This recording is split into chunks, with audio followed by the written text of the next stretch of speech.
Namo tassa bhagavato arahato samma sambuddhassa. Namo tassa bhagavato arahato samma sambuddhassa.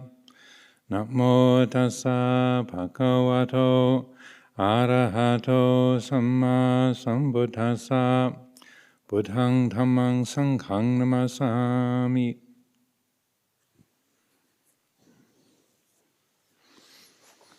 So the theme for today's talk is boundaries and boundless compassion. So I'll offer a few reflections on this area. Also, tomorrow happens to be my birthday, and so I thought naturally more themes relating to my own personal history came to mind. So I'll weave a certain amount of that into the things that I'll offer today. And as usual, the opening teaching will be about an hour long, and then we'll have a pause for some refreshment, a cup of tea and so on. And then from about 3:20 to 4, we'll have opportunity for questions and Dhamma discussion. So on the theme of boundaries and boundless compassion, on the worldly level, I think most people would agree boundaries are kind of useful, that we have property boundaries. We have a discussion with one of our neighbors, two of our neighbors at the moment, on exactly where the boundary line is between our properties in order to say recognize who's responsible for what and who is the legal owner of what. So on a worldly level, boundaries like property lines are very useful. Or say driving here, the white lines in the middle of the road. You know, this side of one side of the road, the lanes on the motorway. What's the our side of the road, the other side of the road. So those boundaries that mark particular areas of responsibility, areas of movement, areas of ownership. On a worldly level, these are something that we naturally appreciate and can see a practical value in. But the way that those kind of those boundaries, those limits, how they interface with our own spiritual life and our own experience of the world and our own aspirations is, I think, a good area to explore. When I saw this title on the list of suggestions for this year, I thought, oh, that looks interesting. I think I'll put my name beside that one. So going back to my own life and character and personal experience. So the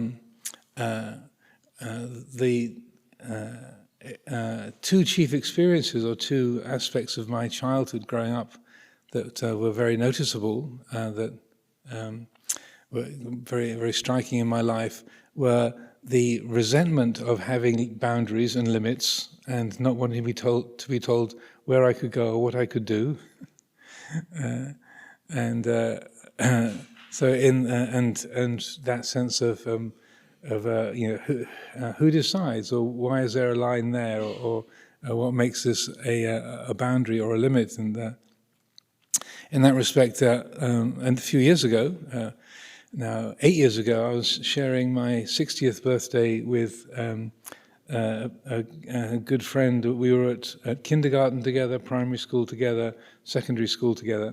So our birthdays were very close to each other. So we shared our 60th birthday together, and he is now living in the south of France with his family.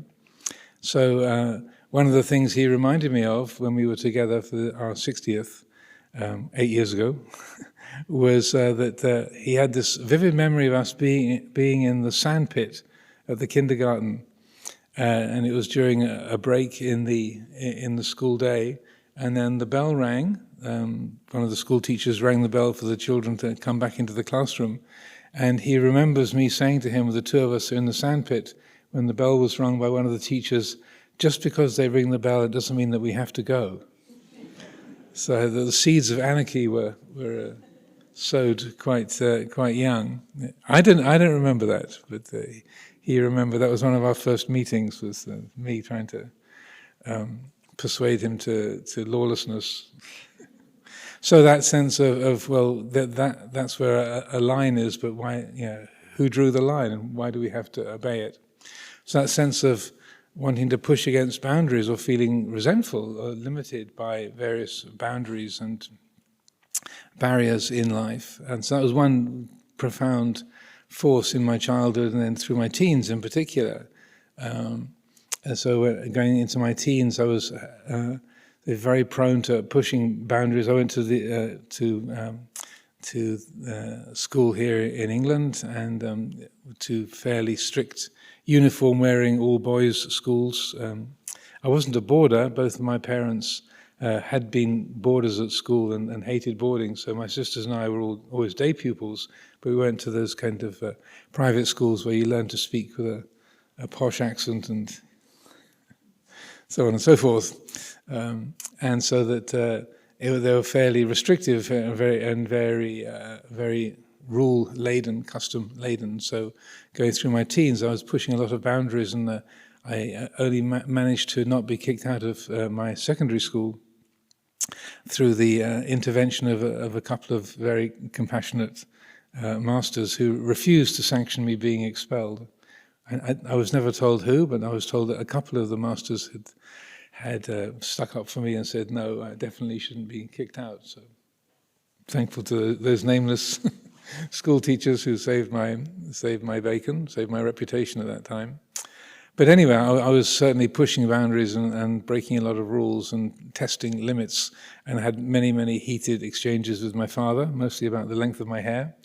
When I came back from Thailand with my hair like this, I said, well, you got what you wanted, Dad, He did not see the humor of that one.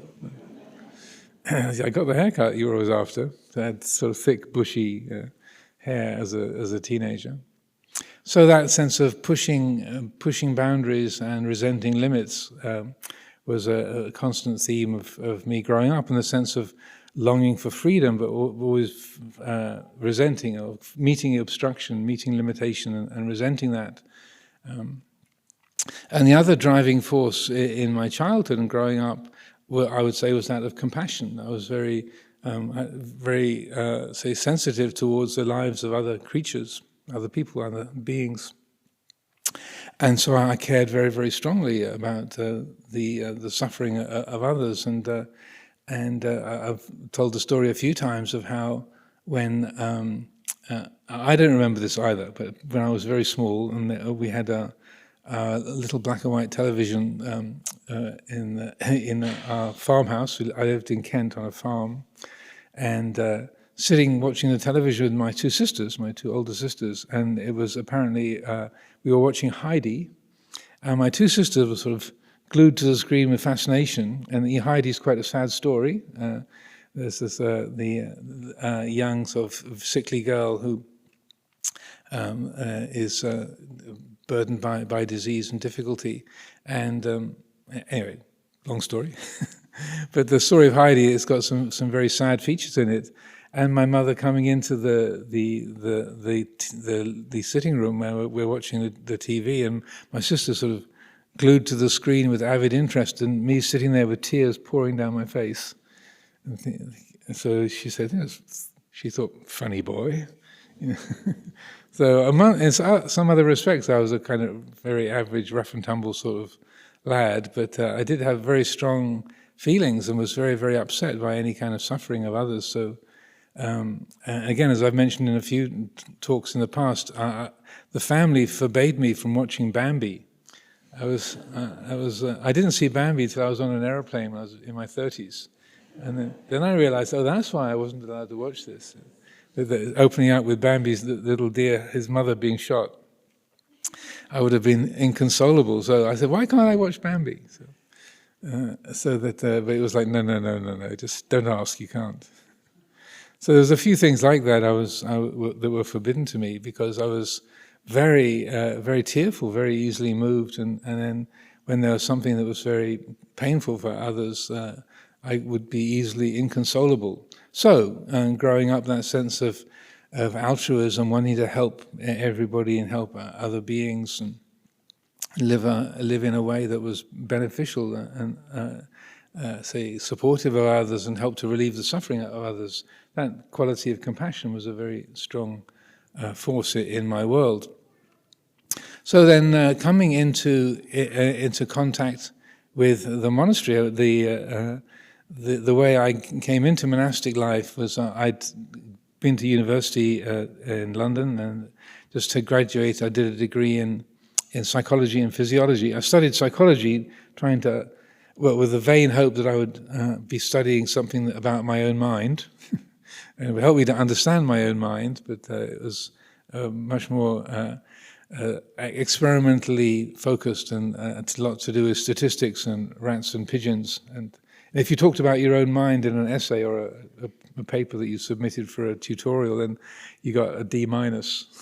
That's what happened with me. I started talking about my own mind in an essay, and the tutor said, "You're wondering why you got a low mark, aren't you?" And I said, "Yes, I am. I thought there were some good things in that essay." And they said, "Well, we don't want to know what you think. We want to know what you know, and what you know about what experiments have been done, what papers have been published, and what has been verified by statistical analysis, not just what you think or what goes on in your own mind." So I won't mention what I thought at the time. It wasn't very friendly towards my tutor. So anyway, I wanted to study and to understand my own mind a bit better.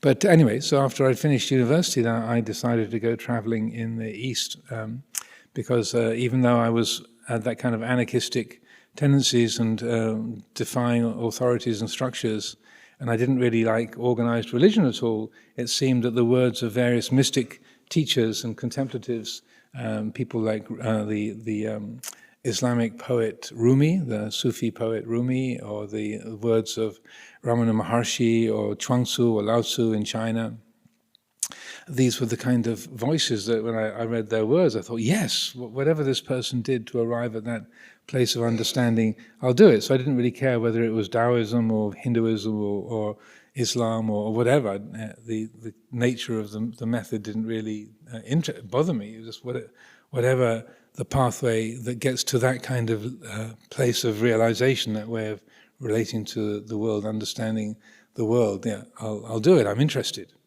I had no particular contact with Buddhism at that point. I didn't know that my cousin, my father's first cousin, was a famous Buddhist scholar. I didn't know she existed. I.B. Horner was my father's first cousin. I never met her or didn't know she existed at that point. So people often wonder, well, surely if you had I.B. Horner in your family, you must have grown up with Buddhism all around you. Like, no, she was, I think I might have heard her name mentioned once or twice. She was known as Bobby Horner in the family. My dad hadn't seen her since his brother's funeral in the early 50s, so she was not a big feature of our family. So I didn't find out until I was already a monk that I was related to I.B. Horner. I saw her name on the back of a number of books in the monastery library in Thailand, and I thought, oh, I wonder if that's a relative. Ha, ha, ha. And I got back to England, and then my dad said, oh, you must take after my cousin Bobby. And I said, well, who's that? And so then he told me, and I was like, so that was a big surprise. So I didn't have a specific interest in Buddhism, but I had a strong interest in freedom and wanted to, and I had a sense that there's a way that we can work with our minds, our lives, in order to realize freedom. But as I said, I kept coming into this experience of frustration or limitation, and trying to find freedom through defying boundaries and conventions. It hadn't led to any great happiness. So when I was a student, I was also hanging out with a number of the anarchist, so hippie anarchist community members of that time in the 70s, people like Bill Dwyer, Sid Rawle, and the kind of hippie anarchist movement, the Windsor Free Festival, and those kind of things. But being around those people, I began to see, well, they've got very admirable philosophical principles, but these people are not free. They are not. These are not particularly happy or liberated people. So I had a sense that freedom is possible, and I'd been trying to be free by defying conventions and limitations, but that had just led to more insecurity and frustration. So when I came to the monastery in Thailand, it was really because I didn't have anywhere else to stay. I was in the northeast of Thailand. I'd escaped from the tourist route, the kind of hippie travelers beach scene. I'd realized, well, I came to Asia to immerse myself in Asian spirituality, but I was hanging out with the same kind of white middle-class dopeheads that I was in England. So I'm not in the Swan in Sutton Valence anymore, but on the beach in Bali or by Lake Toba in Sumatra. But it's the same kind of crowd of people. So I decided to leave the whole Western travelers scene, and I'd heard that in the northeast of Thailand there were no tourists, there was no mountains, no beaches, nobody spoke any English, and there was no say active Western tourist scene there, but the people were the quote unquote the salt of the earth. I was told the northeast Thai people are the most lovely people you're likely to meet. And I thought, okay, great, I'll go to the northeast and immerse myself in Thai culture there. So having made my way up there, I didn't have much in the way of contacts, and the one group of people that I met said, oh, there's this monastery of Western monks that just outside of town, just beyond the town of Warin. Maybe you'd be interested to go and stay there. And to be honest, my thought was, monastery, ooh, rules. Yeah. I don't approve of organized religion, and I don't do rules. So I thought, well, maybe 2 or 3 days. Yeah. My philosophical principles were sort of still kind of dominant at that point. But then coming into the monastery and meeting the people there, both the monastic community and also the villagers that were around, something on a very clear, intuitive level said, these are the sanest people you've ever met. They're really down to earth. Certainly they've got a rigorous religious life, but they're not fanatics. They're not trying to convert you to Buddhism. They're not telling you that this is the cure to all your problems. And they seem incredibly sane, incredibly friendly and down to earth. So very quickly I found myself feeling very, very much at home there. And then meeting the teacher, Ajahn Chah, during that first week, and slowly getting acquainted with Buddhist teachings, it struck me very quickly within those first few days, really, first few weeks, that I'd been looking for freedom in the wrong place. And this was very clear. That Ajahn Chah didn't speak any English, but a number of his teachings have been translated. There's a couple of little booklets of his teachings that were around, or little sort of typescripts of his teachings were translated. And it became really clear that I've been foolishly looking for freedom in the wrong place. And that the reason why the monastery had such a lot of rules and discipline was so that it made life very, very simple. So you're simplifying things on the worldly external level as much as possible, so that it directs the attention to the inner life, which is where absolute freedom can be found. So it was one of those sort of simultaneously embarrassing and sort of liberating experiences, like, duh, how could I have been so stupid? That I was trying to find freedom in a world of limitation. And again, it's the kind of thing that Ajahn Chah would say, if you're looking for satisfaction in that which can't satisfy, you have to be disappointed. If you're looking for security in that which is insecure, you have to be disappointed. If you're looking for freedom in that which is intrinsically limited, you have to be disappointed. So it was really clear, all the rules in the monastery, the limits, the boundaries that we have, which are many and various, what they're there for is to simplify the external activity and speech, so the attention can go to where real freedom can be found, which is in the attitude, in the inner world. And so I both felt embarrassed that I had been looking at this for the last 10 years, since I was about 10 or 11 years old, trying to figure this out, and realizing how extraordinarily stupid I'd been not to figure that one out, but also relieved to get the sense of, oh, right, of course, this is where freedom can be found. It's not in terms of defying rules or going against conventions in society. It's all real freedom is here in the mind, in the attitude. And so that was something that became quite clear to me early on, in terms of say, working with desire and aversion and fear and such like, that the boundaries in behavior, in action and speech, were very useful, skillful means to help steer the attention to where freedom can be found. But the other dimension of my life, or the other dominant feature of my life, which kind of goes to the theme for today about compassionate activity, I didn't quite put two and two together, again, for about another decade, again, embarrassingly. So if you can get the sense, so that I still had the feeling that I wanted to live my life so that I would be able to relieve all suffering wherever I met it. I could and should be able to be relieving suffering and acting in a compassionate way that would benefit others, would relieve the suffering of other beings, and that became something very personal. So even though I had a sense of how boundaries work in terms of conduct, I didn't have a sense of how boundaries might work in terms of compassionate activity. And so that I would always, if other people around me were, I tried to help them and you couldn't help, I feel like, I've done what I can, but they're still suffering, so that their suffering is my fault. I should do more. If I could do more, then they wouldn't be suffering. So therefore, their suffering is my problem. It's my fault. So that's generally how I held things and felt about things.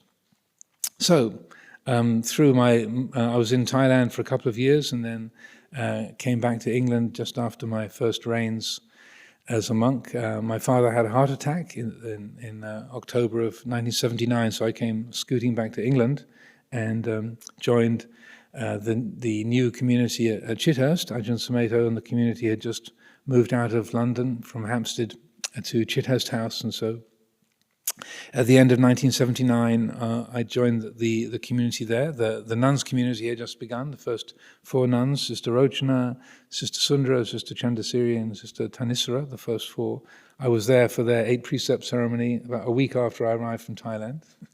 So I arrived in England on the 20th of October. Their 8 precept ceremony was I think the 28th. And on that same weekend, they had the first 2 of Ajahn Sumedho's novice disciples became monks. They had an ordination ceremony on a boat on the Thames. We had what they call a water sema, a water boundary. You need, for the ordination ceremony, you have to have a defined boundary. That's what these lotus flowers in the floor of the temple are marking, where the sema boundary stones are. So when we have an ordination, they have to be within that sema boundary. So we didn't have a building, we didn't have a properly established sema on the ground, but you can have a sema in water. It's called an udaka sema, water sema. So you need to be on a boat or a raft, so that was held on a barge on the River Thames. That was part of my introduction to Buddhism in England, was an ordination ceremony on a little boat on the Thames with Ajahn Sumedho and a number of other monks, and then it was Venerable Kandanyo and Tanavaro that were the 2 disciples. So during that period, say from 79 to the end of the 80s, then I was living at Chithurst, and then I was up I walked up to the monastery in Northumberland. Harnham, was there for a couple of years. Then when Amaravati opened, a year after Amaravati opened, then Luang Por Sumedho invited me to join the community here, this kind of new centre, which was opened in 84. I came here in the summer of 85. So during all that period, I was entered into monastic training and was doing everything that I could along the way to be of benefit to other beings, and always being as helpful as I could. I'm a very chatty person. As people are probably aware, I'm quite a talkative and verbal character. So often I'd be in the role either initiated by myself or others, by circumstances, sitting, talking to people, trying to so help with their many and various difficulties. So very often I would be meeting people, talking with them. People would be voicing their problems and difficulties, and I'd be trying to solve their problems. One of the other aspects of my childhood was I wanted to have an answer for everything. I used to soak up information. I'd actually read books of useless knowledge. So people have often said to me, "You'd be very good at Trivial Pursuit," because I literally read books to gather just useless information. There were various books of just stray pieces of quote-unquote useless knowledge, and I would memorize them just to sort of have things to pull out of my pocket to impress people with in the pub or at parties or sort of sitting next to me on the bus or wherever. So, and just strange pieces of information. So I had something to say about everything. And so, in the area of compassion, then I had this sense of always wanting to be, or feeling I should be able to answer everybody's questions, solve everybody's problems, and that even though saying it out loud, many of you might be thinking, well, that's ridiculous. That's never going to work. It didn't quite click. And so that I would spend countless hours just being with people, answering questions. I think the longest I did was, there was an event, it was with a Buddhist group, I think in Berkshire, and they had a weekend of it's like a weekend retreat, a weekend of teachings that I was responsible for, and so I think we started at 7 in the morning, and the only time I stopped talking, answering questions, was during the meal time, and then it finished at 9 in the evening. So it's 14 hours of non-stop answering questions, and so that was a lot. I was sort of scoring points, but even I recognize that that's 14 hours of constantly answering people's questions, and and another thing, Ajahn, and another, and not questioning the fact that yes, it's a good thing to keep responding to everyone's questions, everyone's needs, and like yes, I can. Again, not to sort of dramatize things too much. But I still didn't quite get the point. So on another weekend, I was, I think I was in Northampton, and I had done similarly a whole weekend of teachings, talking most of arriving on the Friday evening, talking kind of all day Saturday, all day Sunday, and I was the night before that weekend retreat had begun had been a full moon night, so I'd stayed up all night long on the Thursday night, been up all night over the Thursday night, had sort of an all night sitting. I was up all day on the Friday. Then the Friday we began the weekend session in Northampton, talking all day Saturday, Sunday, and so on the Sunday morning when I woke up, I had this incredibly stiff neck, and I was just blurry-eyed and really felt pretty ropey, and I thought, okay, carry on. Again, with this sort of bottomless compassion, boundless compassion ethic, like just, keep doing this, keep going. So I had this real sort of stiffness in my neck all the way through the Sunday. And I could hardly turn my head by the end of the afternoon, and I thought, that feels like there's something really wrong. I think I might have pulled a muscle or something, because this feels horrible and it's getting worse, and I feel really sickly too. And then on the drive back down the M1, we got rear-ended by another car. So because I was thinking, well, when I get back to Amaravati, then I'll be able to rest. But then we got rear-ended on the motorway, so it was a car crash. So we had to pull over onto the hard shoulder. And a long time till we got the AA came and rescued us and managed to get back to Amaravati. And so it's like 6:30 in the evening by the time I got here. And again, with this slightly ridiculous, or extremely ridiculous sort of compassionate do your duty ethic, even though I was feeling really, really wrecked, and I had my neck was kind of frozen by this time. I thought, I better go to the evening puja. So even after all of that, from the all-night sitting onwards, I can be non-stop all the way through the weekend, and feeling really, really sickly. And so I went to the evening puja, and then I was really finished after the meditation that day. And when I woke up the next morning, I couldn't move. And it turned out I had and some of you might have noticed I've got a long scar on the side of my neck. I had a lymph gland that necrosed. I had a necrotic lymph gland, a lymph gland that died in my neck, and it was so I had this swelling on my neck for several weeks before they finally, they opened it up at RAF Halton Hospital a couple of months later. So not to alarm people, but it was a result of that. Yes, I can. Yes, I keep going, keep going, keep going, and that it was that was in 1987. So I still hadn't quite got the point by then. So, and the part of the reason why I had this sort of this kind of ethic was I was very inspired by the Bodhisattva teachings in the Northern Buddhist world, like that you'd often hear in Buddhist circles. Like say the Buddhist Society, Christmas Humphreys would often be giving talks and would extol the Bodhisattva ideal by saying, "I will not realize enlightenment until the last blade of grass has been completely enlightened." And that, or the Bodhisattva Kishtagarbha, Jizo Bodhisattva, saying that he would not realize enlightenment until all the hell realms were empty, all the beings in the hell realms had realized full and complete enlightenment. He wasn't going to realize enlightenment, so he'd thrown away his watch. And in the Shantideva's Bodhisattva's the guide to the Bodhisattva's way of life. As long as space remains, as long as living beings remain, so too will I remain to relieve the sufferings of the world.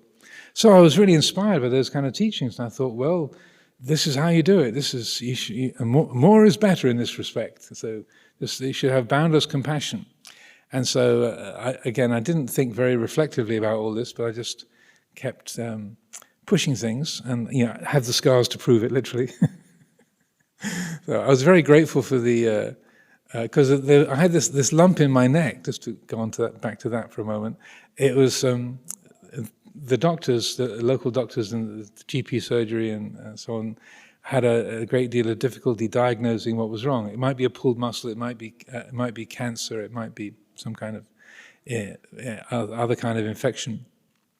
So after a couple of months of having this strangely swollen neck and occasional fevers, they referred me to Halton Hospital, which is an RAF hospital, which is where they would send all the kind of weird cases would go to RAF Halton. So I was in this Air Force hospital with all these military types there, including the medical staff. So one day the consultant surgeon was doing the rounds with the trainee doctors, and it was really like out of one of those old black and white films, like the kind of doctor in the house. And he was like a marvelously archetypal military officer. And he was very polite to the patients, with a little thin military moustache and a very upright manner of walking, but then talking with the other junior doctors he was doing the rounds with. They were looking at the X-rays of one of the patients nearby, and he handed the X-ray. The consultant handed the X-rays to one of the junior doctors and says, "So what do you think of this?" He said, "Well, these bits here, bits is the language of the surgical gutter. They are protuberances." And it was really, it was hard to keep from laughing. It was like a kind of marvelously cartoonish exchange. Then he came to my bed and said, "Hello, old chap, how are you?" So what's going on here? And again, I'm not exaggerating his accent. It was really kind of very public school military English. Yeah. "Well, old chap." And then again he turned to the trainee doctor and said, "So what do you think this might be?" And then he turned to me and said, "Have you been to Cyprus recently?" And I said, "Cyprus?" No, I said, and then he turned to one of them and said, "Why did I ask him that?" He said, "Cat scratch fever, sir." "Very good, very good." And these poor junior doctors were shaking. Some of you are probably in the medical field, can recognize this dynamic, kind of shaking in their shoes. And so he asked me a few other questions. And he said, "Well, old chap, it seems like we haven't got a clue what it is. So we can really do two things. We can either leave it and see if it goes away, or open it up and see what's in there. What would you like us to do?" Because it's been a couple of months since I'd been the event in Northampton where it had sort of blown up in my neck. And so I said, "Well, I'd rather like you to take a look and see what's going on in there." And so that's when they opened it up, and apparently I exploded all over the operating theatre. And yes, it was a lymph gland had necrosed, and very cleverly, what it does is when something goes rotten, it seals a lymph gland. It seals itself off at both ends and makes a kind of pocket, and then. Very, very cleverly, what happens in the course of nature will be a small tube, like a fistula, will open up to the surface, and then whoop, it drains itself, apparently. They didn't know what it was, so when they opened it up, which took a long time to get through all the nerves and muscles and such like, and then as soon as they touched the membrane that was containing it all with the point of the scalpel, kapoom! And he said, yeah, it was rather a mess in the operating theatre, old chap. And you can see some of the junior doctors seem to have been there in the firing line when I exploded in the operating theatre. But anyway, they put a drain in and sewed me up, and then all I have is the scar and the story. But the kind of drama of that and the kind of extent of it. It still didn't really make me realize I was overdoing things. So I carried on here at Amaravati. I had an open door policy, and said, if anyone needs my help at any time, I'm always available to answer questions. Any of the novices, anagarikas, any of the bhikkhus, anybody who needs help, or the sisters, I would meet and spend many, many hours chatting in the sala, and I literally had an open door policy. So I was very inspired by these kind of tales, and by the great teachers like Master Shu Yun, who were very extraordinary living example from this era. He was born in 1839, passed away in 1959 at the age of 120, having vowed to be a bhikkhu for 100 years. During the takeover, the communist takeover in China, he was the most highly regarded and respected monk in China. So much so, he was the patriarch of all 5 lineages in China, which is kind of unheard of. The sutra study lineage, the Chan meditation lineage, the Vinaya school, the esoteric school, and the mantra recitation school. He was appointed the Sangaraja, the patriarch of all 5 lineages, so highly respected. So the newly incumbent Communist Party were eager to get rid of him. So apparently the soldiers of the Red Guard came in to the monastery where he was, and he's 1949. He's already 110 years old. So he was beaten unconscious with wooden clubs by the soldiers and left for dead. He survived. His bones were broken, his organs were damaged, but amazed to everyone's amazement, at the age of 110, he recovered from those injuries. And then after a few months, the word had reached the army that this monk was still alive. So they went back again. They beat him up a second time using iron bars, and so he was beaten to a pulp once again. They left him for dead, and he was in a coma for many, many weeks. And so broken bones, numerous injuries and much damage to his organs. But he didn't die. He was unconscious, but stayed alive. So when he started to regain consciousness, then some of his disciples were gathered around. So he's over 110 years old by this time, and they said, Shirofu, please, you're incredibly compassionate. Please don't hang on to your life for our sake. Yes, we love you, we cherish you, and you're our great teacher, but please don't feel you have to keep sustaining your life for our sake. And then he said to them, very amazingly and inspiringly, he said, I am indeed sustaining my life consciously, but it's not for you, it's for the Red Guard who beat me up. Because if I died from these injuries, the karmic result of my death would be so terrible for them, I don't want to be responsible for that. So, and then he lived another 10 years after that. The first teachings that Lumpur Sumedho had in meditation were from a retreat that Master Shu Yun led 4 years after that. He was leading a session in Dragonflower Monastery in Shanghai, at the age of 114, 1953, and it was the recordings of those talks that in the books Chan and Zen Training that were the first meditation teachings that Ajahn Sumedho used as a layman back when he was in the Peace Corps. So there are living beings that have these kind of skills and that and the kind of compassion for others, which is kind of extraordinary. So that was the kind of thing I was really inspired by and wanting to live up to that ideal. So around the end of '87, after I had this whole incident with my neck, and then also my open door policy, and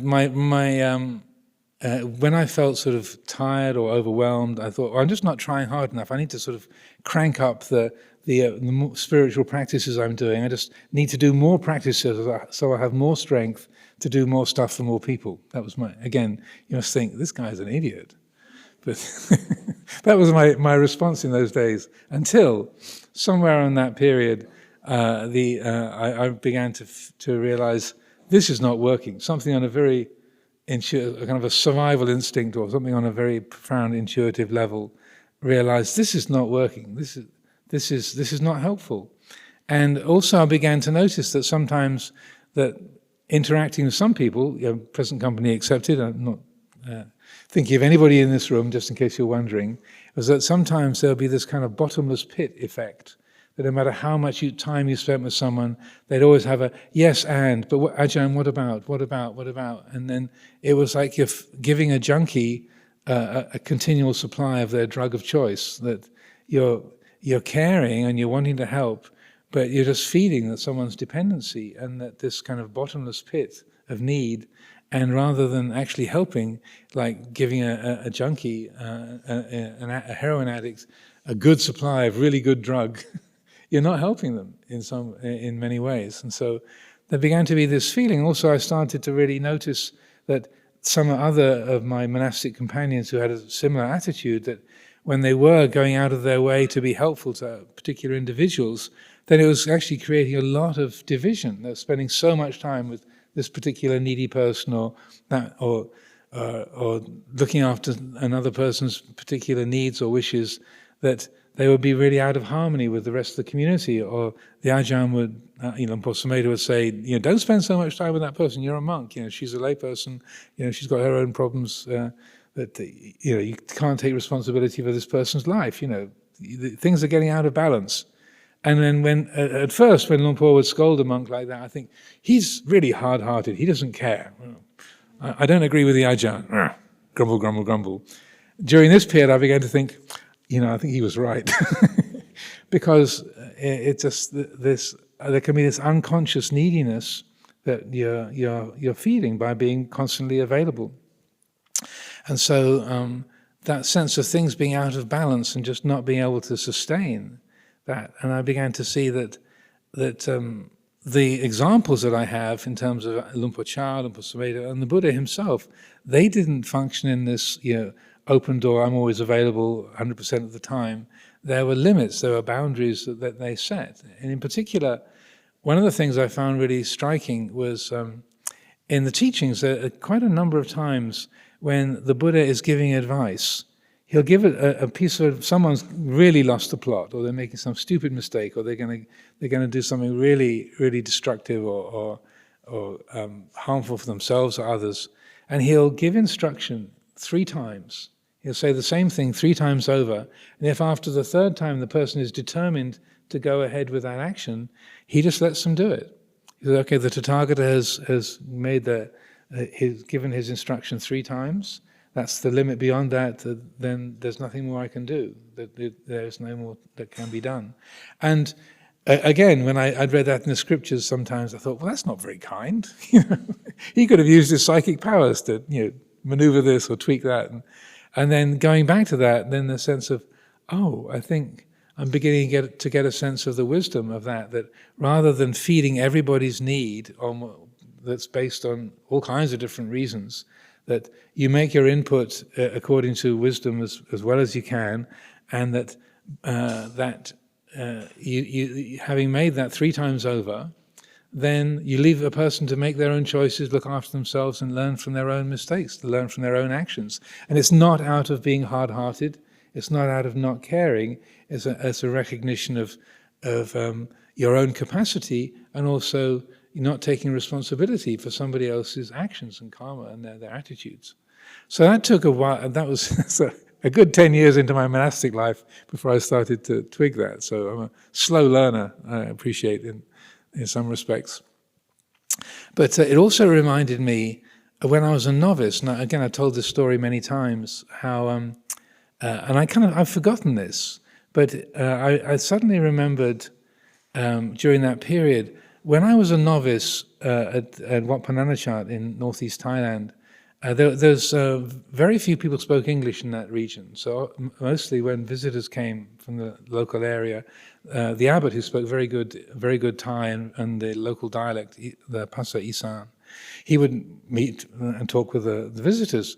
But on this particular day, it was sort of mid-morning, and we tidied up and finished after the meal, and I was the only one left in the sala, the community hall, and this fellow showed up, and he was actually a military officer visiting the area, and he'd heard about this monastery of Westerners, and he came to have a look. And I was the only one around, and he happened to speak some English.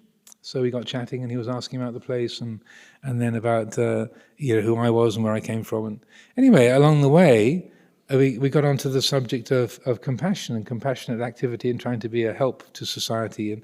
And in Thailand, often people who join the army often have which is maybe not a connection one would necessarily make, have a very altruistic intention in joining the military to protect the country and to serve in that role. So it's a strange thing for some people maybe, but it's not uncommon to meet military people come to the monastery, take temporary ordination, or come on all the observance days and keep the precepts quite rigorously. Anyway, so in this conversation, I was expressing this sense of I always like to try and help and do what I can and be of service to others, and I never feel like I can do enough. And if I try to help someone and they're still suffering, I feel it's my fault. I should be able to help them, and the fact that I can't, then it's my problem, and I feel bad about it. And he gave me this quizzical look, saying, well, I said, I do what I can to help others, but what I can't do, I don't create suffering around. Because if I create suffering around something that I can't have an effect on, then you got two suffering beings instead of just one. And how does that help? And he said, I know that I care. I know that if I could do more, I would do more, but I can't. There's a certain limit to what I can do, and so I trust that I have a good heart, I have a good intention, and if I could do more, I would do more. But I don't criticize myself because I can't do everything. I know that I do help where I can. And as he said those words, if I could do more, I would do more, and I trust that. Something in my mind was like sort of looking for a hole to put the peg in. It's like there isn't in my pegboard there isn't a hole that particular peg goes in. I'd never had that thought in my life. That it just had never occurred to me. And there was this look on his face, his whole body language and his expression was like, isn't that obvious? And it was so natural, so unforced, and it wasn't theoretical, it was just how he saw things. And also it wasn't like he was a special being or someone unique, but rather that was a cultural attitude. And so at that time I had this sense of, wow, I've never thought that before. What an idea. But then I didn't manage to pick it up another 10 years later before I'd kind of taken that in. So anyway, what I began to realize was that rather like conduct, freedom is found, you simplify your conduct on the outside so you find limitless freedom on the inside. That in terms of compassion, what I've been trying to find sort of limitlessness in compassion in terms of activity, so limitless in terms of action. And I realized, began to see that, well, you can have a limitless, a boundless compassion in terms of attitude But in terms of action, then wisdom will guide when you can do something, when you can't do something, what the boundaries are. You can lift a 100-pound rock, but you can't lift a 200-pound rock. There's a limit, there's a boundary there. And so I began to see, I was trying to be sort of limitlessly, boundlessly compassionate on the level of activity rather than just on the level of attitude. And then looking at the example of the Buddha and seeing, oh, that's right, the Buddha, absolutely pure with ocean-like compassion, we recite every day. Right, ocean-like compassion, but he could still let monks like Meghiya say, I want to go off and meditate by myself. And the Buddha saying, it's not a good idea, Meghiya, you're not really ready for solitary practice. And then Meghiya going off and getting completely lost in a whole massive tangle of unskillful thoughts and emotions and dragging himself back to the Buddha and saying, I'm sorry, you were right. Yeah, I had a terrible day trying to meditate by myself. So, but the Buddha, after 3 times saying to Meghiya, please, it's not a good idea for you to go and meditate by yourself, he let him go. And or on the road with this monk Nagasamala, who was the Buddha's attendant, they were traveling, just the 2 of them together through the countryside. They come to a fork in the road, and the Buddha goes to the left, and Nagasamala says, oh, Venerable Sir, Venerable Master, this road, the right-hand fork, this is the road to Rajagaha. And the Buddha said, we need to go this way, Nagasamala. He said, but Venerable Sir, this is the way to Rajagaha. We need to go this way, Naga. This is the way to Rajagaha, Venerable Sir. And so 3 times over, the Buddha says, we should go this way, Nagasamala. And then the attendant, Nagasamala, says, well, it's up to you, Venerable Sir. Here's your bowl and robes. I'm going by the right road. And literally gave the Buddha his luggage, his bowl and robes, took off by himself. The Buddha didn't say, I'm choosing this route because there's bandits, there's dacoits down that road.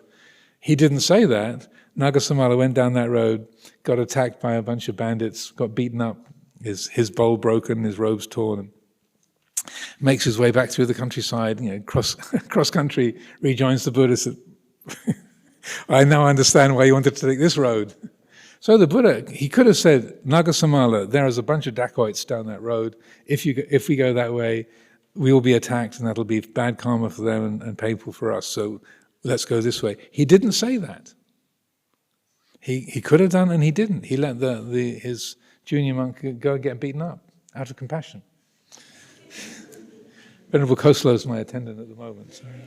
But I'm not a Buddha, so I would probably, if I knew, I would probably spell it out. So that developing skillful boundaries, trusting that you're in your good heart, like if you could do more, you would do more. It's not that you don't care.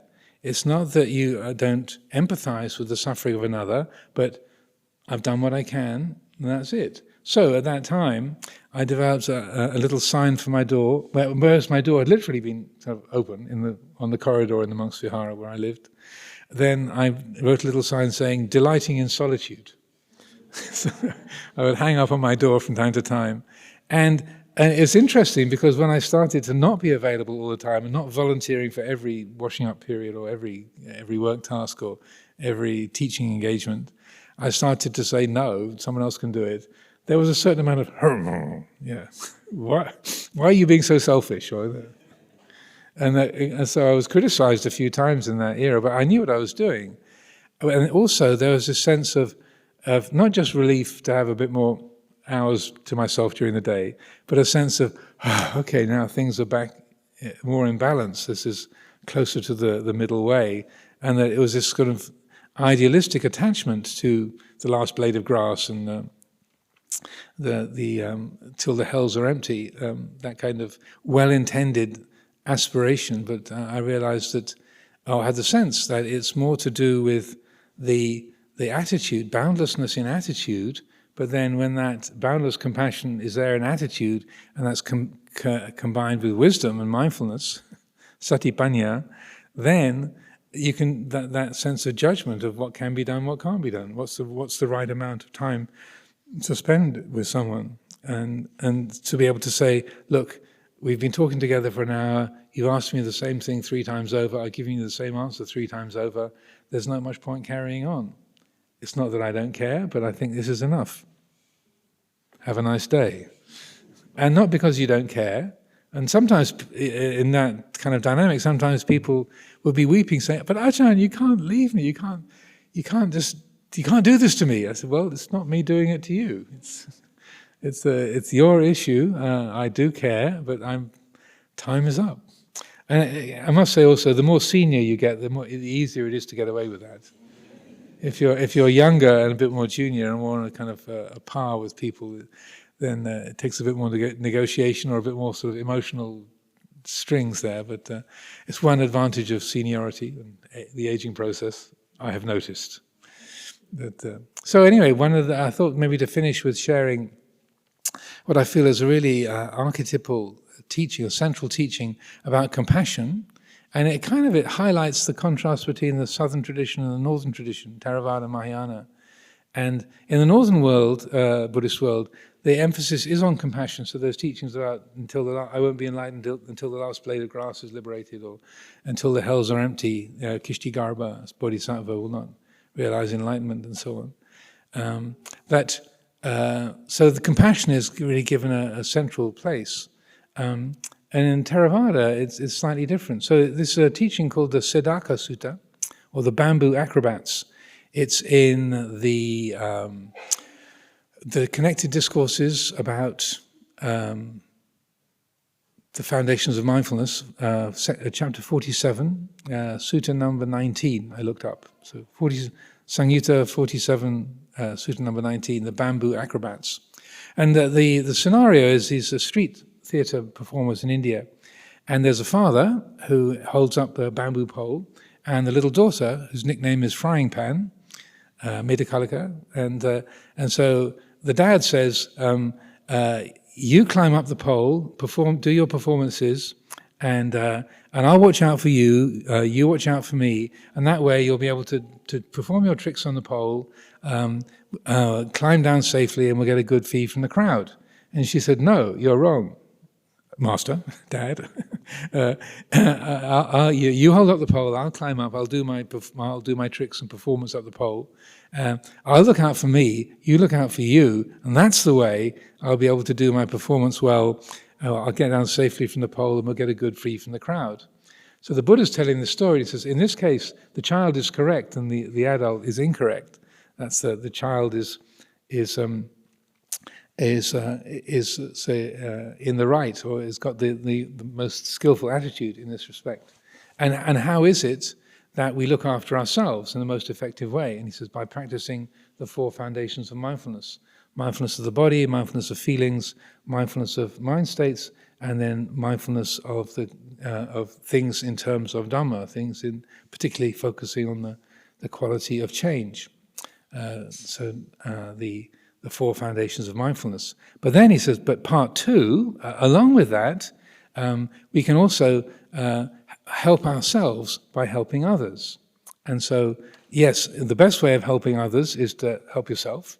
But also, if you do help others, that comes back to you as beneficial qualities as well. And then he says, the last part of the sutta, he says, so how is it by helping others we help ourselves? By practicing mettataya, loving kindness, kantya, patience, avihingsaya, harmlessness, and anudayataya, sympathy. By practicing kindness, patience, harmlessness, and sympathy, then that's beneficial to others, and also those qualities return to us and benefit us as well. So that it puts the wisdom and mindfulness first, and then that's the best thing that we can do, is to be awake, to be mindful, to be attuned to the reality of the present. But also, it doesn't mean we shouldn't be looking out to help others, but that's a secondary thing to helping ourselves first of all.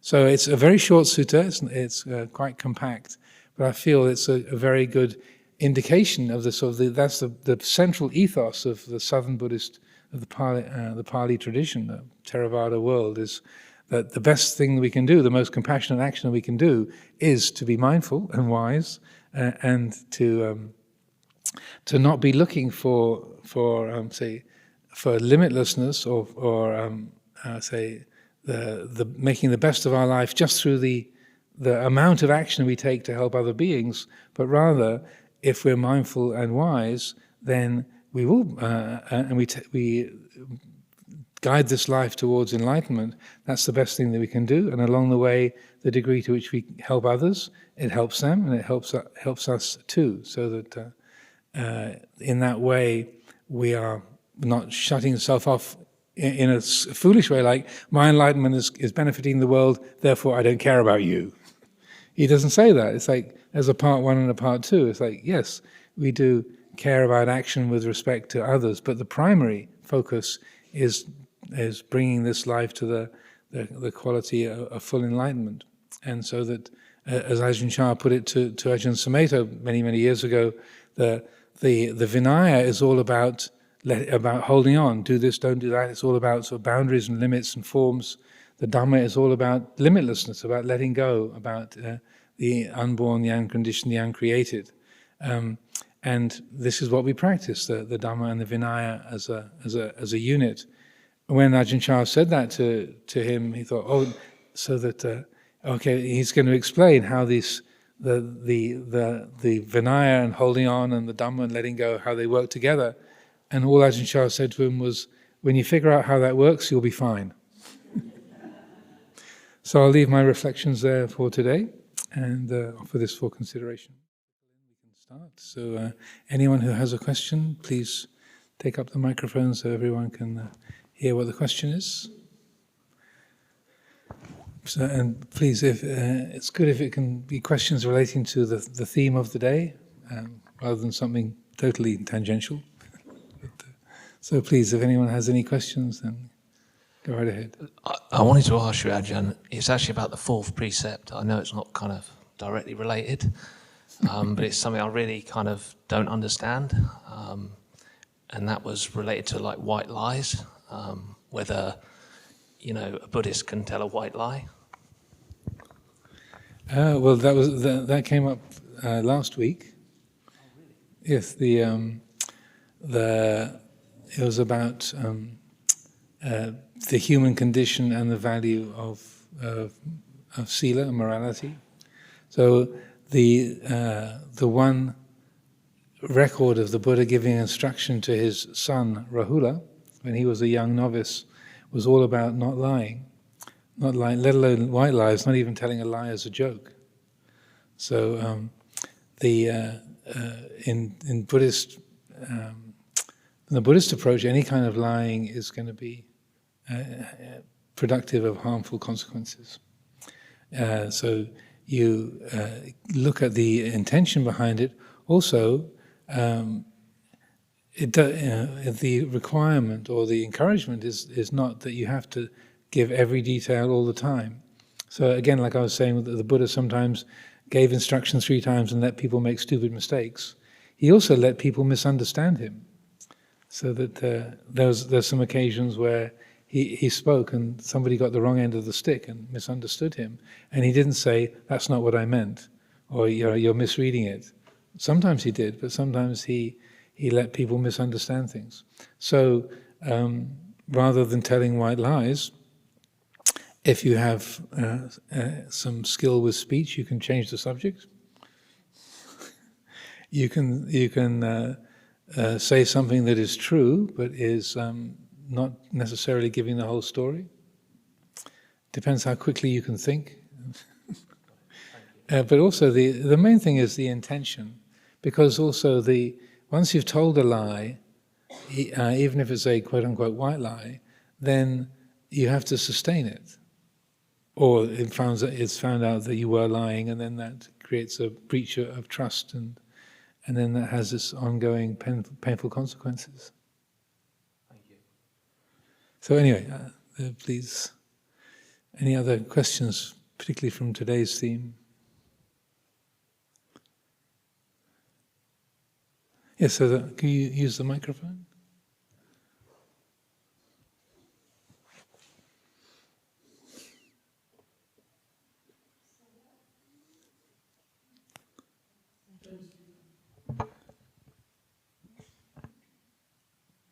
If you push the switch up towards the... Thank you so much for the talk. My question was around boundaries and boundless compassion. So different cultures obviously have different styles of boundaries. I understand they come from family systems. So how do you distinguish between boundless compassion and people-pleasing? And what? People-pleasing. People-pleasing. People-pleasing. How do you distinguish between boundless compassion and people-pleasing? So as I mentioned, I was a compulsive person pleaser for a long, long time, and very, very dependent on that. In a way, just recognizing that can be a dynamic, and just asking the question, am I engaging in this way just in order to be pleasing this person or scoring points or affirming my own value as a useful person, as a good person? Or sometimes that it's not even about the people that we're pleasing, it's about boosting our own ego. That I feel validated as a person because I'm scoring all these points, helping all these people. And look at all the good stuff I'm doing. I am worthy. And so, again, just bringing mindfulness and wisdom into the picture, and using that quality of reflection. Like, well, is there just people-pleasing going on here? Or just, because for myself, I would notice when I did say something and that was pleasing and I got a lot of affirmation, there'd be this kind of yes feeling, a kind of endorphin flush of like, this is good. And I began to notice that doesn't feel very, very exalted. It's like an I got what I wanted feeling. Sort of like winning the prize or scoring a point. And it's pleasant, but you could feel there's a kind of very coarse quality to it. It's feeding an ego-centered need, like in sports, scoring a point or winning a race and such like that. And so that the mind that can recognize that dynamic that says, "What? Yes, that worked in terms of pleasing people, or this has got a pleasant feeling to it, but what is this worth, or why do I give this value?" Rather like tasting a spoonful of sugar. Yes, it's sweet, but it's just a sweet taste. It's not any kind of achievement or any sort of wonderful personal noble quality. It's just a sweet taste. So then the recognition of that people-pleasing to have that feeling of gratification or affirmation, just recognizing, that's a fairly shallow motivation. It's not really about them, it's more about me. Aha. So and I just was saying to another person earlier, the degree to which we can even name what we're experiencing, it's like that's the curative element, that just to be able to recognize, oh look, that's the I said something helpful and I got a big smile and an approval, and it feels like this, just that much. Or that you get a disapproval, because again, around that same time when I was really looking at this in sort of end of 87, 88, I noticed if I said something and it wasn't approved, if I made a comment and people sort of look at the carpet or turn away or shed another tear, then it's like, there'll be this sort of breaking into a million pieces feeling. And then again, rather than, oh my goodness, I made a mistake, how could I be so stupid, that was really wrong, just, oh look, that's the breaking into a million pieces feeling. That's what this is. So again, not taking it personally, but it's looking at the dynamic of it, of not being approved, not pleasing. It's like this. And so then it's like recognizing and naming the process that's there. It doesn't immediately free you from an addiction, just like, here's the feeling of, I really need a cigarette, or I really need a drink, or like you still, the hunger is still there, but the mind recognizes, oh, this is the craving I'm trying to give up, of smoking or drinking, or whatever it might be. So people-pleasing is another kind of drug in that respect. And that the the mind that knows that dynamic happening is not tied to that dynamic. And this is really, in terms of that bamboo acrobats and the foundations of mindfulness, that third foundation of mindfulness, Cittanupassana, is a lot about that. And if you look at that, it's quite the short section of that sutta, if you look at that. And what's really one of the most striking things about that section of the foundations of mindfulness is it's not judgmental about wholesome or unwholesome, or beneficial or unbeneficial. It's like knowing the agitated mind is agitated, the unagitated mind is unagitated. Knowing the exalted mind is exalted, the unexalted mind is unexalted. Knowing the contracted mind is contracted, the expanded mind is expanded. Knowing the angry mind is angry, the mind free of anger is free of anger. The lustful mind is lustful, the mind free of lust is free of lust. There's no value judgment. It's just that establishment of mindfulness is, here it is. This is the angry mind feels like this. And in that instance, it's like just the extent of knowing, here it is. That's what the Buddha says. Just establishing mindfulness to the extent of, here is that angry feeling. Oh, the angry feeling is not present. Look at that. So that, in relationship to the dynamic of people-pleasing, then slowly it's how we get off the drug. That it's not seen in such a personal way. Like, this exchange happens, here's the result, here's the cause, here's the effect. It's just like this. If the sun comes out, you feel warm. If it goes behind a cloud, you feel cool. It's not personal. So then shifting the view from me and my problem to this is the way nature works. In a way, that's how we most effectively establish the practice of Dhamma. We're really practicing Dhamma. We're seeing things in terms of Dhamma. So I hope that's helpful. It will be when I look at the sutras. So please, any other questions? Don't be shy. Okay.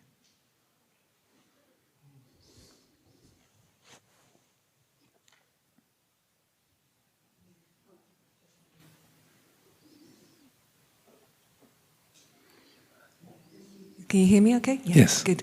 So I have a kind of, when you talk about people pleasing, I have a kind of, I think maybe the other side of the coin to that, where I feel like I need to rescue people from, for example, my mum was a journalist and I literally grew up on Fleet Street from a baby. I was on the going out tray when my mum finished her article. And I have this thing that I need to warn people. Like, I'm the person that needs to warn people about the bandits. And then sometimes that might get me into trouble because I'll be saying, there are bandits down there. And people say, no, they're lovely people. And I'll be saying, no, they're bandits. You know, and I feel this need to kind of rescue people in that way. And so that can actually, get me into trouble because sometimes people don't always want to hear that there are bandits down there. Or they will not always believe you that they are bandits. And that's my way of wanting to rescue people, by saying the things that are not being said, that are the unpopular thing. And that's something that I've noticed I need to kind of let go of, but I find it really hard. And I was reflecting recently that my parents also drank a lot when I was a child. I was around a lot of drunk people. And this sense of a child, I was thinking the other day that I need to rescue drunk people or save them from themselves. And recently I've been around people that are, unfortunately, they're not into Buddhism, but they are into kind of Buddhist type stuff that's not called Buddhism. But they're into this kind of like, we are one, we're, and sometimes I just want to point out that's kind of a wrong view, or it sounds a bit Marxist to me, and I'm really finding it hard to let go of that pattern, but I'm wondering if I could channel that in a more positive way, like, I don't know, just write a blog or something that was a way of just channeling that energy and not needing to say anything. But is there a time to speak out? Because there are a lot of people that do speak out, some great academics that really are speaking out right now that I really appreciate. So when to speak out and when to keep silent? Well, the short answer is mindfulness. Mindfulness, yeah. It's really, there's no formula. It's just again, if you read the suttas, or if you just watch spiritual teachers or in action, then that sense of, well, is something going to be said, or is there nothing going to be said, or what's going to be said? And I didn't understand Thai at all when I first was in Thailand, but watching Ajahn Chah, just his body language and how he handled a group full of people, and how someone might address him with a very, very intellectual question, and seeming to be very, very sincere, and then he would completely ignore the question and go around it altogether, and sort of go to why the person asked the question in the first place, and that sense of not what you're hearing it, you think, oh, that's an interesting question, I wonder what the Ajahn will say, and it's like he didn't answer the question, he answered the person. He answered the situation, he responded to the situation, and that was a kind of an amazing thing. Again, I couldn't understand Thai very well, but just the dynamic of those exchanges, the ones I was around, you could see that over and over again, you couldn't second guess him. It was always they're not just responding to a question or an issue in a superficial way, but like reading the whole situation and attuning to the situation. My very first day as a bhikkhu, after my bhikkhu ordination, in the evening, I stayed overnight at the main monastery, and there was a big meal offering in the village. And so Ajahn Chah led this sort of line of new monks and a couple of the seniors into the village. About 13 of us went to this dhan, one of the bigger houses in the village. And one of the people there was this fellow who was talking absolutely non-stop in a really loud voice, and seemed to be sort of mentally divergent, as they might say in these times. That he was.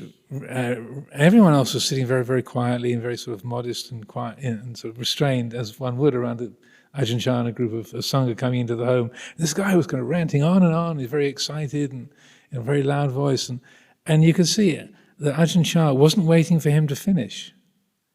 He wasn't in the slightest bit disturbed, or there was no kind of wrongness being registered. It's just he wasn't waiting for him to finish. He wasn't feeling that it shouldn't be that way, and was aware that everyone else in the room is knowing, well, this guy's really going on, and it was like literally the sort of it was like a silent teaching from the Ajahn of how you handle a very unpredictable, strange situation, but with total composure, but he was really attuned to what was going on, and you couldn't predict if he was going to say something, or how he'd try and sort of pull the plug on this fellow, or maybe they were old school friends from childhood. There was no way of reading the situation. It was completely live, and just watching him sort of being with that. And then a moment came where the fellow went quiet, and then we carried on with the meal offering. So it sort of happened by itself, and you could tell it was really just the Ajahn paying close attention, attuning to the situation, not having any kind of reactive preference to how this fellow should be, and then just the right moment came, and then, okay, this is now the time for to offer the food for the sangha today. So that kind of attunement to the time, the place, the situation, that's the key. That's the formula. I'm going to practice that. They're really helpful, the stories and of the Buddha as well. So thank you. Hi, thanks very much for the talk. It's very appropriate. You talked about borders from a healthy perspective, and your own personal experience. Is there a way of potentially creating boundaries that might be unhealthy?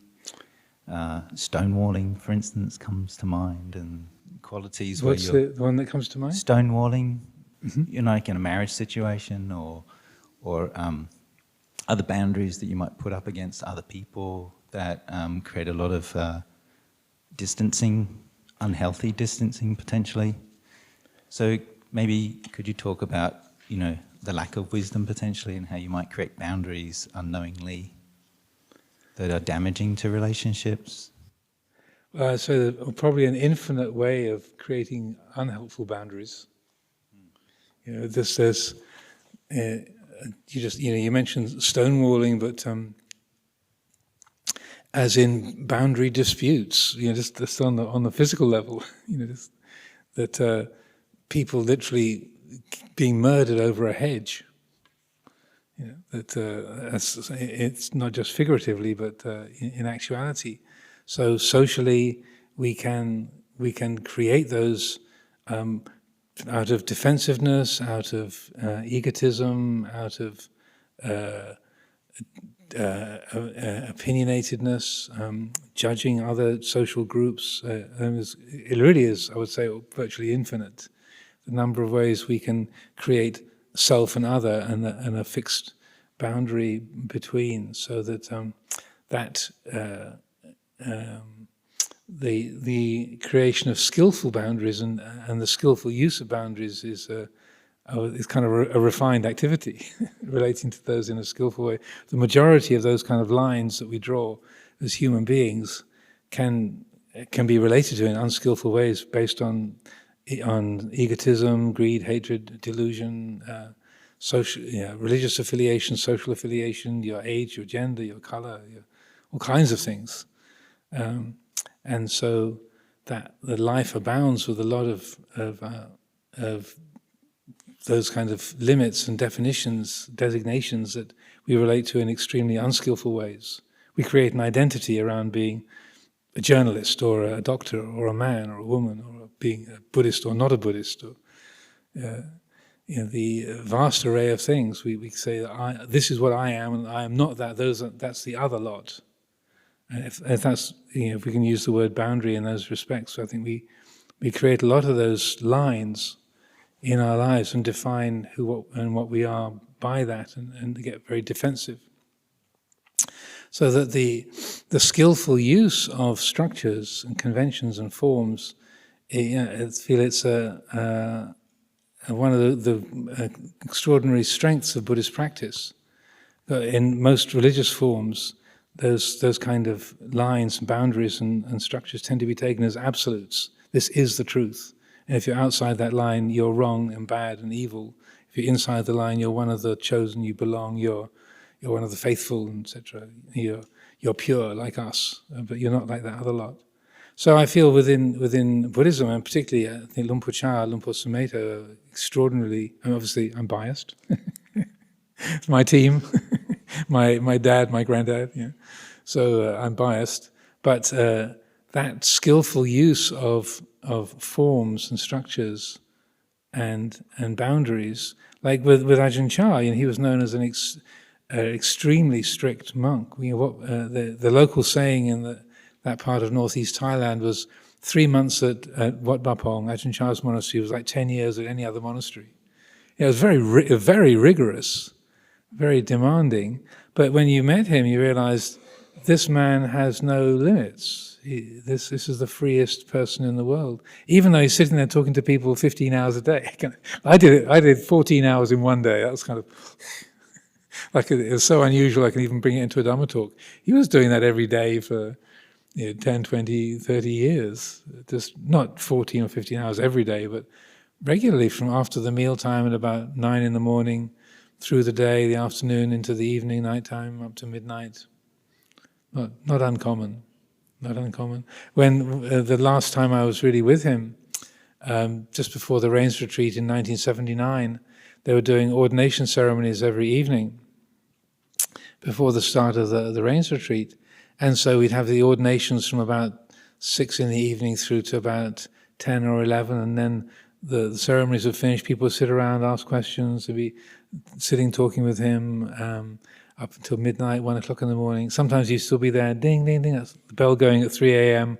Okay, time to take a break. 3 in the morning.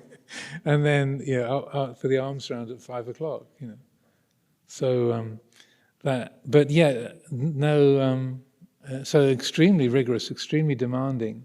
But when you met him, you're around him, you realize this is the happiest man in the world. There are all these rules that he is very sincerely keeping and promoting, but yet within that there's this extraordinary spaciousness. So that sense of both respecting the conventions and the forms and the boundaries, but yet not being attached to them, whilst still following them, that is an extraordinary gift of Buddha Dhamma, and then really Luang Por Sumedho, Luang Por Chah, really fantastic examples of that. But I would say in unskillful boundaries, how shall I name the ways? Let me count the ways. Yeah. So anyway, maybe from this side of the room, there's a hand at the back there, yes. The gentleman in the grey shirt, yeah. There's a microphone will come around to you.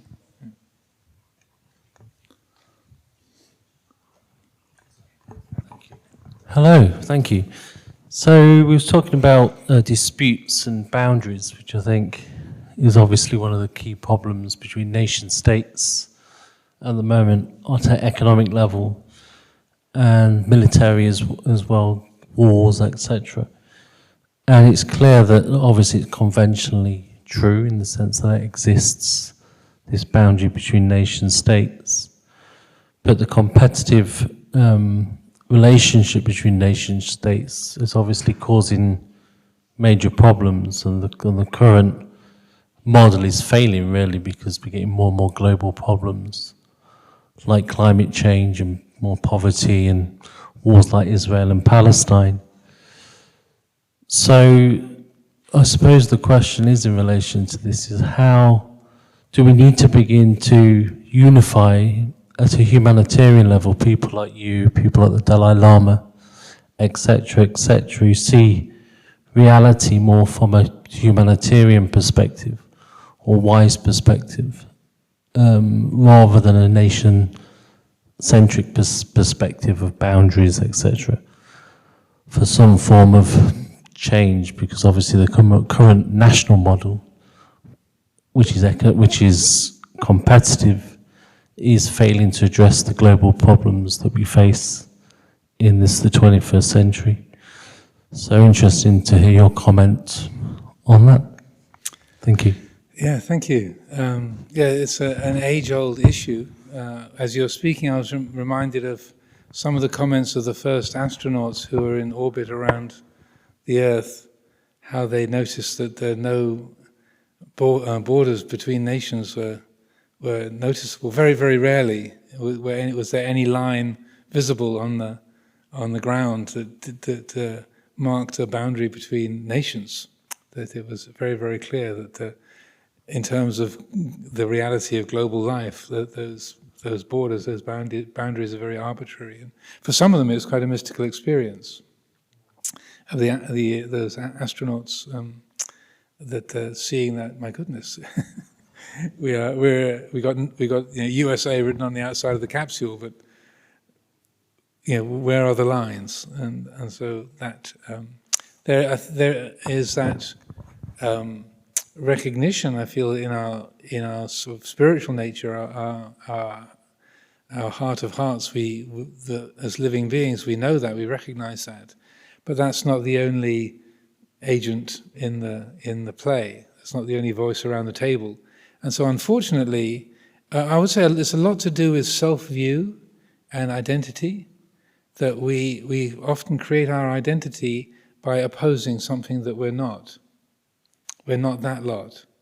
And that I often quote this dialogue that took place in the era of glasnost and perestroika, when Gorbachev was trying to bring in these reforms in the Soviet Union before it had broken up. And the foreign minister, Edvard Shevardnadze, was visiting the USA and sort of trying to introduce these concepts into the American mind of explaining what Gorbachev was trying to achieve. And at that time, the American government were extremely suspicious of the whole thing and thought maybe they got some kind of secret weapon, like a neutron bomb, they're trying to lull us into a sense of false security so they can really wreak havoc or cause problems. So it was a very, very tense time. It was still just in the era of the arms race.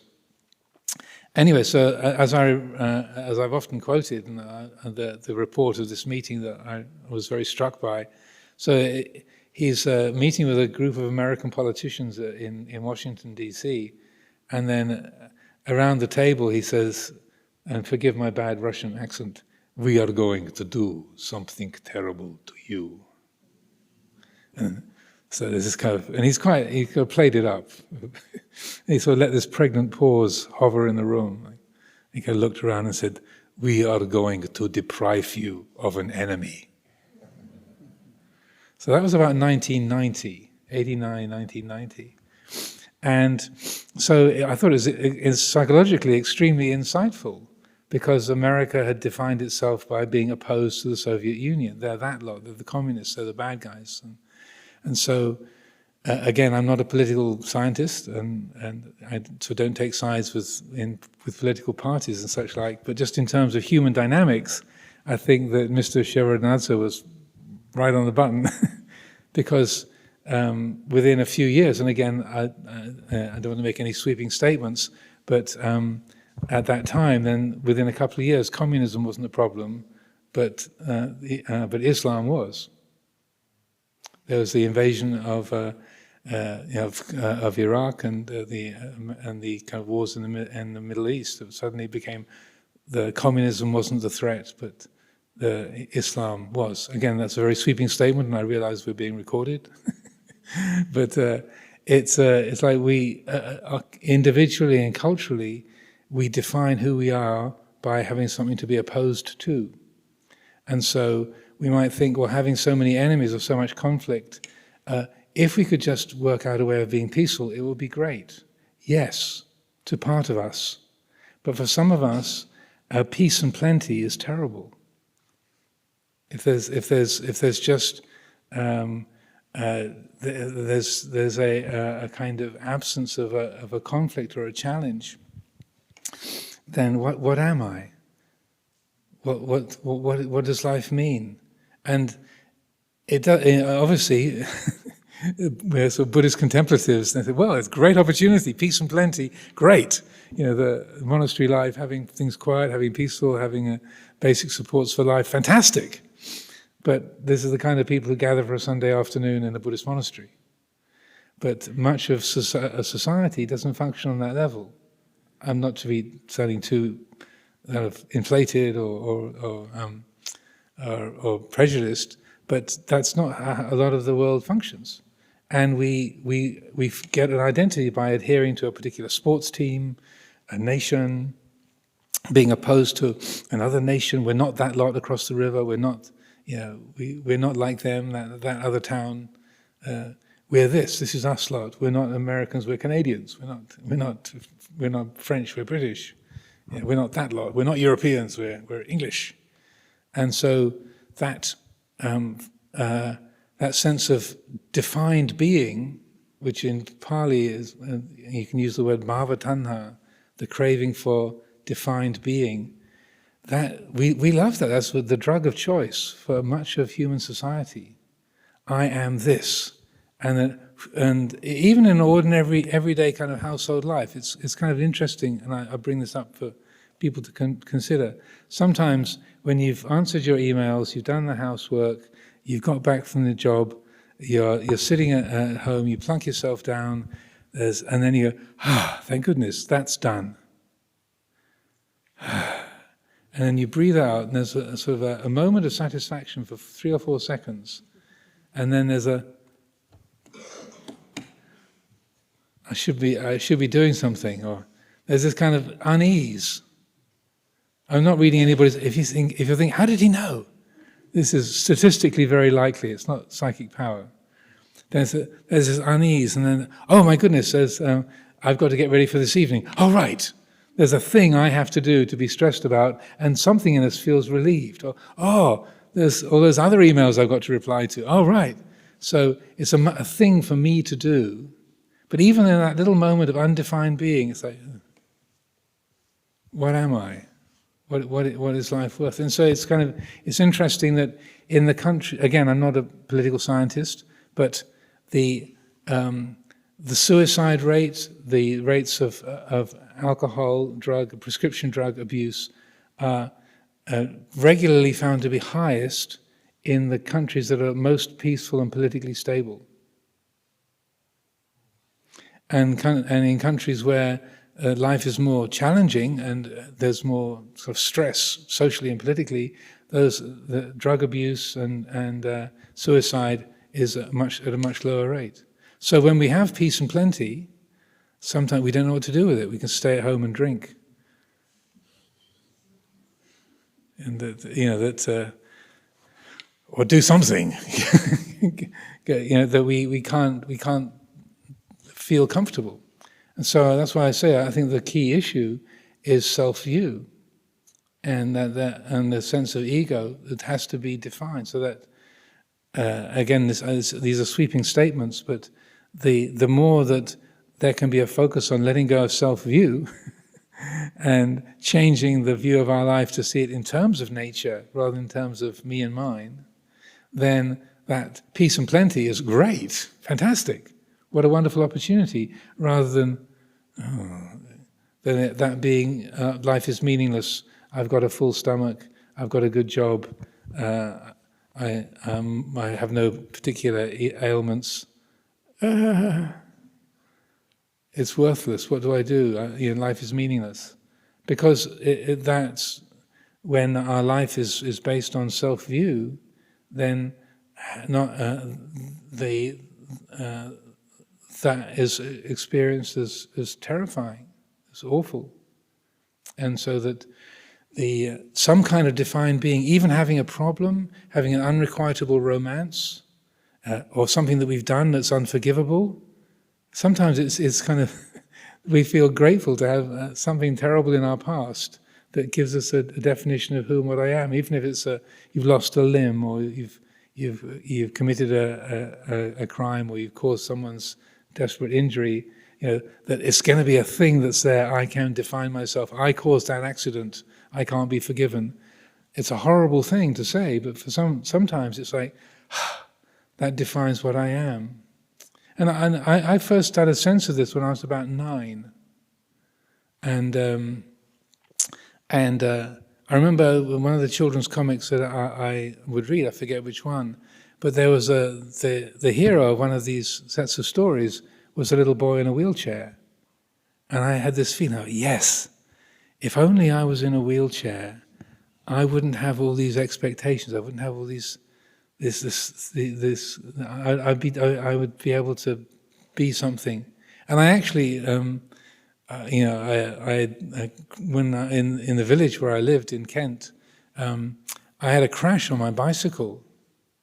I didn't deliberately crash it, but having crashed my bicycle, then and I was sort of lying there on the pavement because it was on quite a steep hill, so I crashed at speed, and I was about 9 years old, and then I went through this kind of this sort of fantasy. I was lying. I was deceiving. I said, I can't feel my legs, because I was attracted by this idea. If I was just in a wheelchair, that would define who and what I am, and all this responsibility of me having to be something, and everyone's expectations, or this not knowing what I am, that would go away because I'd be this boy in the wheelchair, and that would be me. And so eventually I realized, no, I can get up and walk, it's all right. But for a few minutes, I was lying there on the pavement in Sutton Valence, pretending to not be able to feel my legs. But it was kind of that issue, wanting to be something, even this sort of wounded fragment, better than undefined being. So I would say, again, these are sweeping statements, but I think we drink a lot of alcohol, we distract ourselves with holidays, sports, with endless social media and entertainments to get away from that undefined being feeling. And that, again, of course I'm biased, the more Buddhist meditation, the more there was a perspective on letting go of self-view, and that's not ego death, it's not a disaster, it's a liberation. If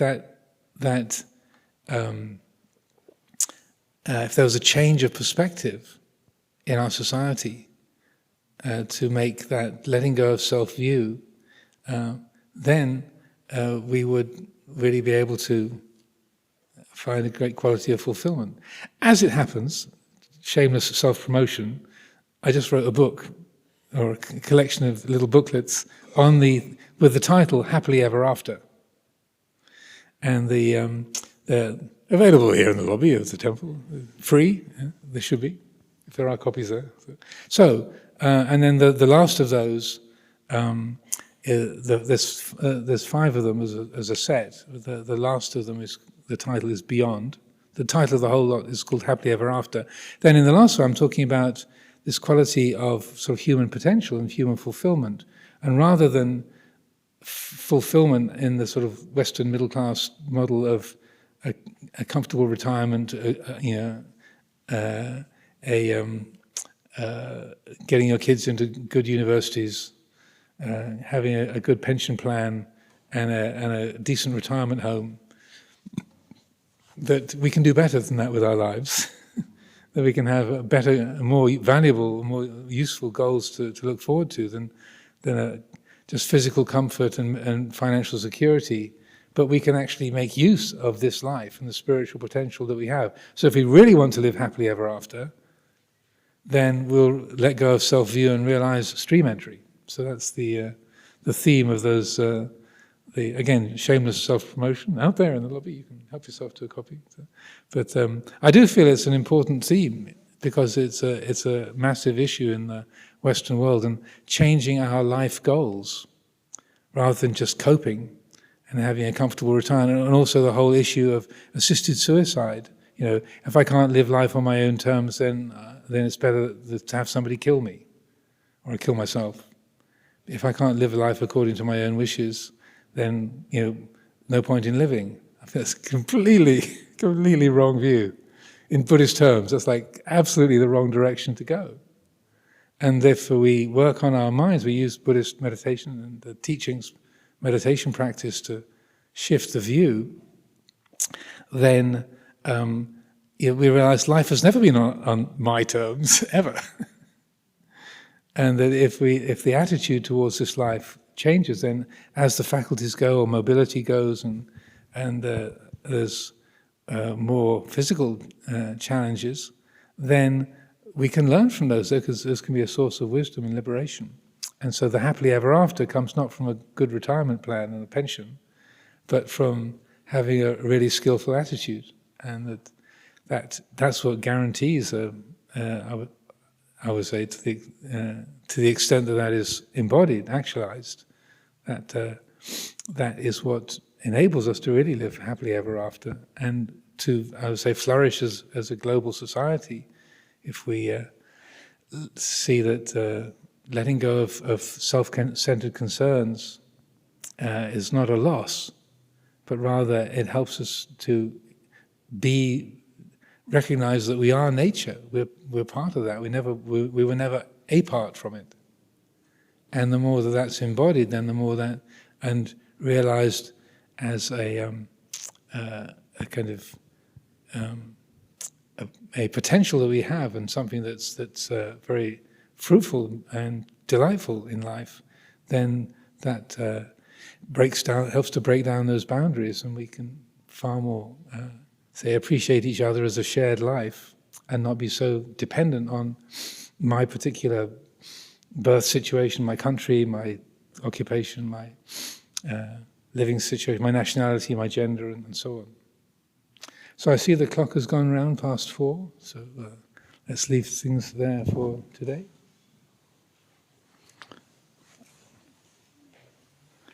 So, as I said, please do help yourselves to some of the literature. You don't have to take my booklets, but they have been printed within the last couple of weeks, so do help yourselves if it seems interesting.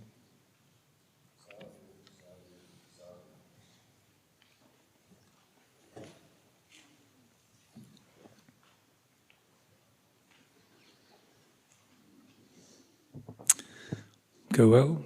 I'm beginning, it's my birthday tomorrow, but the day after I begin a 3-week retreat, solo retreat, so I'll be on site but not around and about from the 3rd to the 23rd.